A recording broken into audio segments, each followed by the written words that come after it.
Welcome to Kenton Teaches. Enjoy the video. You'll begin by confirming prerequisites.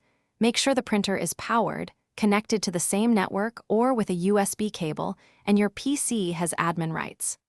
Once done, open Settings and navigate to Bluetooth and Devices because Windows discovers printers there.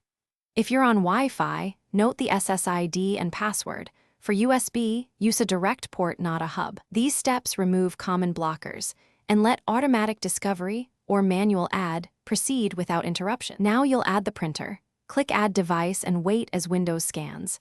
If it appears, select it and follow on-screen prompts. Windows may install a driver automatically. Once that's done, print a test page. If it doesn't appear, choose the printer that I want isn't listed and pick the correct option.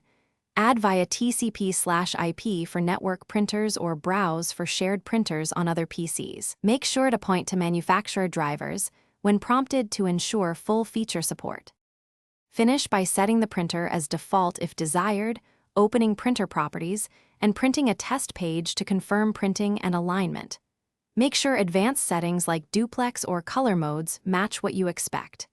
If printing fails, update or reinstall the driver from the maker's site because generic drivers sometimes omit features. As a quick troubleshooting tip, restart the print spooler service or unplug and reconnect the USB or network cable. This often clears queued jobs and restores communication. Thanks for watching. Please subscribe if this video was helpful.